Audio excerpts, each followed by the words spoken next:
réflexions pratiques devant déboucher justement sur la création de quelque chose qui peut regrouper donc toutes ces bonnes volontés. Oui. Et c'est comme ça qu'est née peut-être l'idée maintenant traduite dans les faits par un mouvement qui s'appelle le mouvement Demain c'est maintenant. Oui. Et l'idée c'est peut-être simplement de restaurer la citoyenneté. Elle n'a jamais été peut-être entamée, mais au moins quand même on s'est aperçu qu'il y a des comportements déviants. Sans doute peut-être il y a aussi des distances que nous créons vis-à-vis justement de nos devoirs, mais surtout de nos responsabilités. Oui. Et fort de ces analyses, mais fort de ce constat, les amis autour donc du mouvement ont estimé la nécessité de s'engager, et c'est important Binta, de s'engager justement pour voir est-ce qu'il y a possibilité de redresser un peu le comportement des Sénégalais, de remettre à l'endroit la citoyenneté, qui est quand même une notion très élégante, mais en même temps aussi une notion très moderne, qui réconcilie les Sénégalais autour de projets de construction du pays, je dirais même autour de projets de co-construction justement d'un Sénégal nouveau. Oui, alors le jour du lancement du mouvement, tout le monde vous a entendu. Nous avons également vu le patron de Immédiat, Mamoudou Ibra Kane, qui a été le parrain je peux dire qui est le parrain de ce mouvement. Tout le monde l'a entendu à la question de savoir si Mamoudou Ibra Kane, vous êtes candidat en 2024. Il a dit quand même que rien n'est exclu. Est-ce que cela veut dire que demain, c'est maintenant, pourrait en direction ou en perspective de 2024 choisir Mamoudou Ibra Kane comme son candidat à l'élection présidentielle? C'est plusieurs questions à la fois. Oui. Mais permettez au départ quand même de dissocier deux choses. Le groupe Immédiat est une entité, le mouvement citoyen en est une autre. Donc cette distinction, c'est très difficile de l'opérer. Je comprends dans l'opinion que peut-être on est l'amour des raccourcis, et peut-être aussi de quelques petites confusions à des fins peut-être qui ne sont pas dites. Mais comprenez que le groupe Immédiat n'est pas impliqué dans la création du mouvement et que le mouvement citoyen également n'est pas en prolongement du groupe Immédiat. Maintenant, il y a un élément axial, c'est, vous l'avez prononcé, le nom de Mamoudou Ibra Kane, qui est à la fois parrain, mais aujourd'hui également leader du mouvement. Alors, cette dissociation, une fois qu'elle est faite, permet de montrer en vérité aux Sénégalais quelle est la dimension nouvelle qu'a acquise Mamoudou Ibra Kane. Il était journaliste, brillant. Ensuite, il est devenu peut-être employé dans différents organes où il a fait ses preuves. Mais après, il est devenu employeur. Donc, il a un vécu, il a une connaissance profonde de son pays, il a une connaissance intime des acteurs, dont certains peut-être en passant par ces différentes émissions, tu ne les ignores pas, il les a au moins aidés à mieux formater leur pensée politique. Il les a aidés à mieux formater peut-être leur perception des questions qui environnent un peu peut-être notre propre pays ou bien peut-être à l'intérieur de notre propre pays. Si bien donc que on peut dire que quelques 100 potentiels leaders sont passés justement au micro de Mamoudou. Mais si le mouvement lui-même naît et se donne pour objectif justement de rencontrer les Sénégalais pour peut-être bâtir, pour co-construire donc un Sénégal nouveau autour de nouvelles valeurs, mais surtout aussi en appui des valeurs anciennes, il y a à se chercher maintenant une figure emblématique qui pourrait peut-être à la limite être l'incarnation justement de ce mouvement-là. Et chemin faisant, avec tous les amis, donc nous avons réfléchi sur plusieurs critères, mais le critère qui revient le plus, c'est sur peut-être Mamoudou en ce qu'il symbolise, en sa personnalité, mais aussi son caractère, et puis aussi son immersion sociale et son immersion économique. Parce que quand on a été employé, qu'on devient employeur, on connaît donc peut-être les tracas de la vie, on connaît aussi peut-être la difficulté de créer un emploi, et on connaît également la difficulté de maintenir justement cet emploi au sein de l'entreprise. Et du coup, en devenant chef d'entreprise, il a également acquis une haute perception donc de l'évolution de l'entreprise, dans ses contraintes, dans ses difficultés, dans un environnement presque concurrentiel, mais dont l'âpreté du gain est une difficulté au quotidien pour un chef d'entreprise. Mais maintenant, nous le faisons migrer un peu vers le mouvement sociétal pour que peut-être, à la limite, il capte donc les fureurs de la société sénégalaise, mais qu'il capte en même temps aussi peut-être les tendances lourdes de cette société. En étant cette incarnation-là, il peut peut-être potentiellement regrouper autour de lui des personnalités, des Sénégalais lambda, des citoyens peut-être honnêtes, mais des gens également qui ont envie peut-être de donner à ce Sénégal-là une image forte, une image galvanisante. Et semble-t-il, autour donc de ces critères-là, je pense que le nom de Mamoudou est revenu plusieurs fois. fois. Et le profil qu'il a dégagé correspond parfaitement effectivement au mouvement que nous avons lancé le 25 février. Est-ce que cela veut dire, je vais reposer la question, qu'il n'est pas exclu, je vais reprendre les mots de Mamoudou, qu'il soit votre candidat en 2024? Dans son propos, face justement à une audience composite de Sénégalais bon temps et en même temps aussi d'invités de marque, mais des VIP, mais en même temps aussi de l'opinion publique, la question lui a été posée plusieurs fois. Mais il a saisi cette opportunité-là, cette occasion pour peut-être au moins dire que rien de ce qui est propre au Sénégal ne lui est étranger.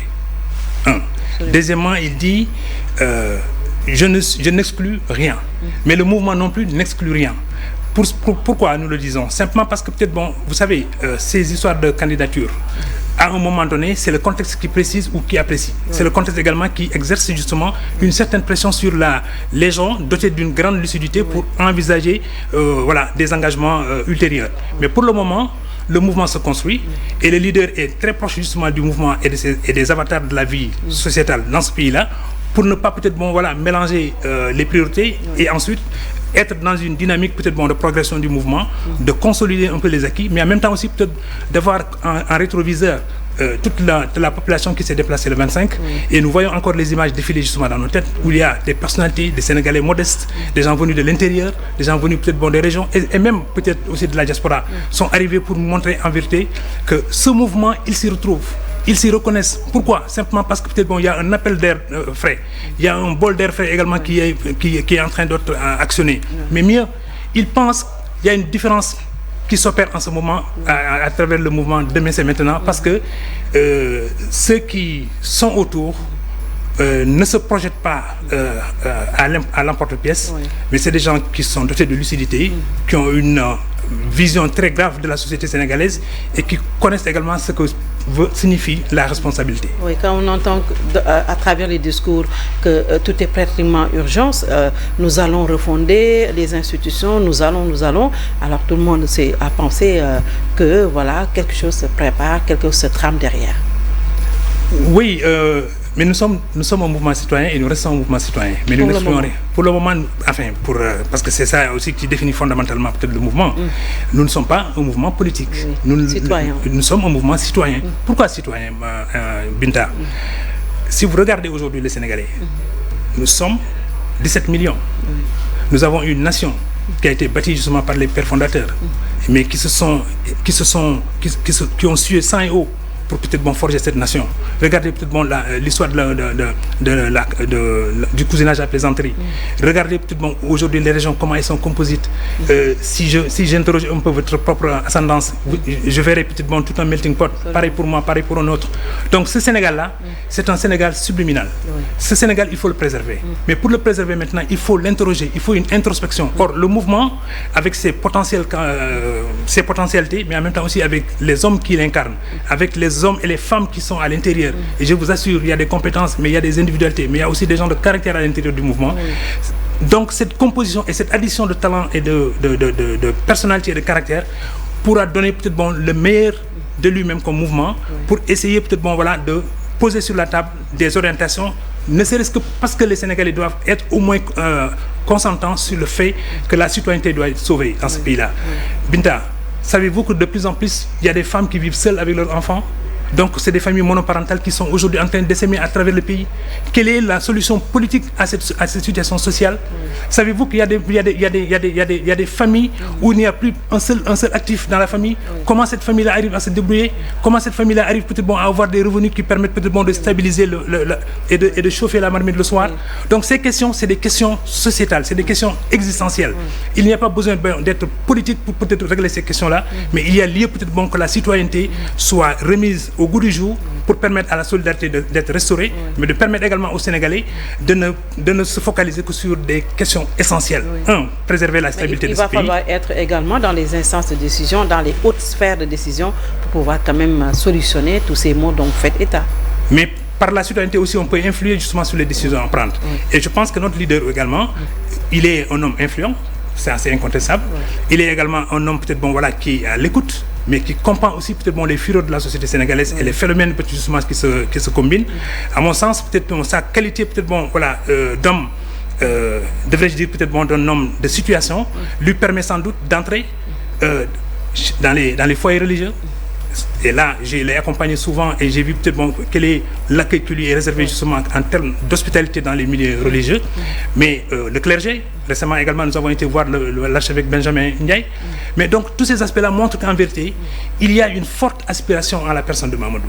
Il y a également peut-être une dimension nouvelle qu'il a acquise qui lui permet sans doute peut-être de prendre la hauteur par rapport aux attentes des Sénégalais en termes de transformation du pays, mais de consolidation des valeurs et peut-être aussi d'ouverture vers de nouvelles valeurs qui sont à forger. Et c'est là où peut-être le concept de co-construction arrive pour permettre à tous les Sénégalais de se souder autour peut-être des valeurs essentielles pour bâtir un Sénégal qui soit toujours le miroir de la démocratie, du bien-être, mais en même temps aussi the place to be. Yes. Alors, vous faites quand même parler anglais. Depuis que vous avez lancé le mouvement, est-ce qu'il y a des hommes politiques qui vous ont approché pour un soutien ou pour n'importe quoi en direction de 2024? Des hommes politiques, peut-être qu'il y en a qui font des clins d'œil ici ou là, mais pour l'instant, nous nous focalisons justement sur des figures emblématiques de la société sénégalaise. Je vous parlais tantôt peut-être disons du clergé, des marabouts, des Sénégalais peut-être qui se sont identifiés peut-être dans un certain nombre de domaines de compétences, des professeurs d'université, des chercheurs éminents, peut-être des sportifs de haut niveau, ceux qui ont également eu à accomplir disons des services éminents pour le pays. Eh bien, ces gens, nous les sentons, nous les voyons venir, ils nous conseillent, ils nous disent que peut-être ce mouvement-là peut être peut-être le ferment d'une nouvelle addition de talents qui permettrait sans doute au Sénégal d'avoir une nouvelle échelle de perception justement des enjeux et en même temps aussi peut-être des défis. Les questions de sécurité, les questions peut-être de sûreté, mais en même temps aussi les questions de protection de nos concitoyens. Tenez-vous bien, en Tunisie récemment, c'est le président de la République de Tunisie qui, au cours d'un conseil national justement dédié à la sécurité nationale tunisienne, qui a pointé du doigt justement sur les jeunes Africains. Absolument. Ce n'est pas digne justement de ce chef d'État-là. En bon sens, un mouvement comme le nôtre peut peut-être interpeller les chefs d'État. Nous pensons que notre leader a la possibilité de toucher donc les décideurs, parce que lui-même il en est un. Et nous pensons peut-être que avec justement son intelligence et son portefeuille relationnel, il peut peut-être infléchir un peu la conduite des chefs d'État pour être en phase avec justement les tendances lourdes de la société africaine, parce que le mouvement aussi a une vocation à être justement ce qui veut dire que vous n'êtes pas dans la précipitation, vous allez encore et encore massifier et densifier votre mouvement. Oui, nous avons le sens. Les échéances futures peut-être. Oui, nous avons le sens de l'étape. D'abord à cette étape précise. Nous pensons peut-être que depuis le lancement, ce qu'il nous faut sans doute, c'est maintenant organiser le mouvement, lui donner peut-être maintenant une signature qui permettrait aux gens de s'identifier au mouvement et en même temps aussi peut-être chacun pourra peut-être voir maintenant quelle mission il peut s'attribuer à l'intérieur donc de ce mouvement-là. C'est un mouvement ouvert, c'est un mouvement qui invite à la responsabilité, c'est un mouvement qui invite peut-être aussi à la citoyenneté de façon générale, hommes, femmes, jeunes et peut-être aussi seniors. Mais donc tout ce magma de monde arrivant au sein du mouvement voit déjà la différence d'avec peut-être ce qu'ils ont connu dans le passé, mais pour permettre maintenant de faire une offre sociétale, une offre citoyenne qui permette quand même aux Sénégalais de se dire mais tiens, nous sommes fiers de notre nation, parce que cette nation elle a été difficile à construire, mais encore plus difficile aujourd'hui à la consolider parce qu'elle est attaquée de toutes parts justement par disons des incertitudes de vie, par peut-être les agressions de la vie quotidienne, le pouvoir d'achat, peut-être la scolarité des enfants. Je parlais tout à l'heure peut-être des familles monoparentales. Figurez-vous que certaines familles, parce que n'ayant plus peut-être des revenus constants, changent d'appartement au mois, au semestre ou à l'année. Mais on ne s'interroge pas davantage sur peut-être cette mobilité qui fluctue également la scolarité de l'enfant, parce que quand la maman se déplace d'un quartier à un autre, l'enfant aussi se déplace d'une école à une autre, et ça fragilise l'enfant. Mais nous devons voir aujourd'hui peut-être comment nous pouvons interpeller les acteurs, mais comment nous également nous pouvons réfléchir, et je pense que nous avons aussi des spécialistes de l'éducation. Je pense déjà à un éminent chercheur qui s'appelle Cheikh Mbow, qui est à la tête du COSIDEP et qui se bat pour que peut-être au moins lui et son mouvement, qu'ils arrivent également à ce que peut-être la question de l'éducation soit au cœur des préoccupations politiques. Je pense que est-ce une façon pour dire aux politiques, vous avez failli, vous avez échoué dans bien des domaines, et même la société civile? Nous n'avons pas la prétention de dire que les uns ont failli, les autres ont réussi. Mais au moins par l'action que nous posons, par l'agrégation peut-être des éléments de volonté que nous additionnons, nous pouvons peut-être apporter des solutions autres qui permettent aux citoyens sénégalais de comprendre qu'en vérité, le chemin emprunté par le mouvement citoyen Demain c'est maintenant peut peut-être rassembler plus de monde. Et tout ce monde-là, en se fédérant, ils deviennent une force. Et ils deviennent une force de transformation. Et c'est ça peut-être aussi un des buts majeurs du mouvement. Et on verra ce que ça va donner. Vous êtes également un journaliste spécialisé en économie. Depuis le 1er mars, il y a une loi quand même sur les loyers par rapport à la baisse. Il y en avait d'autres, des mesures qui ont été prises et qui n'ont pas prospéré. Est-ce que vous pensez que cette fois-ci, ce sera la bonne? Mais la dernière avant les précédentes, et on a toujours peut-être pensé que c'est la bonne, mais cette fois-ci, je pense qu'on a pris quand même le taureau par les cornes. D'abord, les surfaces corrigées ont été beaucoup plus recentrées. Ensuite, on a essayé peut-être de délimiter géographiquement le prix des loyers en fonction peut-être aussi de la valeur foncière, disons des terrains ou peut-être des maisons. Et en même temps aussi peut-être quand on instaure une certaine nomenclature, n'est-ce pas, du pouvoir d'achat et du pouvoir d'acquisition justement des terres ou alors des maisons, on peut peut-être établir quand même une cartographie, n'est-ce pas, qui permet aux Sénégalais, quand vous avez des revenus qui sont modestes, vous cherchez peut-être un quartier où il y a peut-être des revenus qui sont en adéquation avec ce que vous avez. Mais vous ne pouvez pas avoir des prétentions de loger dans un quartier peut-être IP quand vos moyens peut-être ne sont pas en adéquation. Si bien donc peut-être il doit y avoir une pédagogie d'explication pour permettre aux citoyens sénégalais, certes de prétendre, et ce qui est légitime, à un toit pour la famille, pour peut-être le standing social et tout, mais en même temps aussi il faut que peut-être les gens gagnent en réalisme. Et justement notre mouvement également invite les Sénégalais à être plus réalistes, parce que quand on forge pour demain, on doit peut-être être aussi sur les starting blocks pour peut-être un peu thésauriser, un peu économiser, permettre d'avoir peut-être des moyens de subsistance qui permettent demain peut-être de gagner un peu en amélioration de son ordinaire. Et donc sur la question du logement, je crois que les pouvoirs publics maintenant ont plus ou moins écouté les Sénégalais, mais ils doivent davantage maintenant écouter aussi les débats contradictoires au sein peut-être du secteur immobilier, parce que les vendeurs de sommeil, tout comme peut-être les locataires, y compris peut-être aussi les bailleurs, sont tous dans une même barque. Les uns ne peuvent pas aller sans les autres.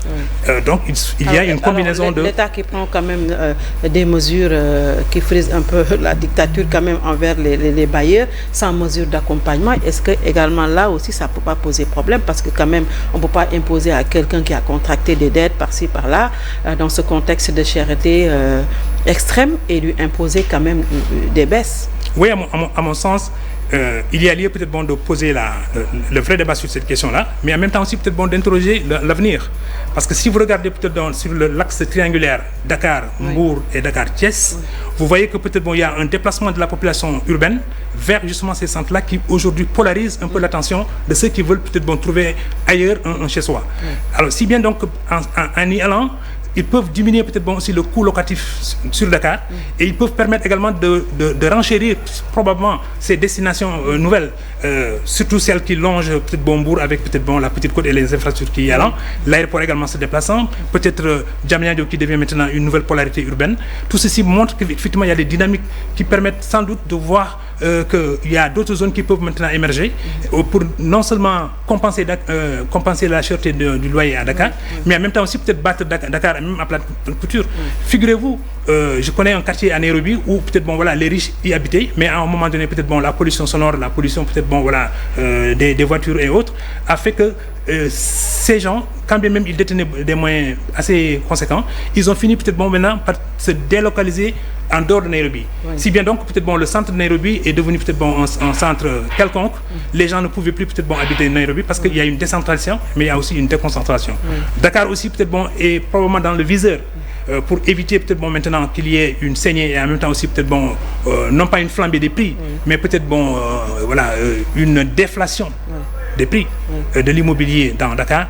Il faudrait peut-être que les bailleurs aussi réfléchissent à l'avenir de l'immobilier en adéquation avec peut-être aussi... Mais l'État également, est-ce que les mesures sont bonnes, les lois sont bonnes, mais est-ce que l'État également n'a pas une part de responsabilité dans ce qui arrive? On nous avait promis des logements sociaux, la SNHLM, qu'est-ce qu'elle devient? On ne sait pas, la SICAP.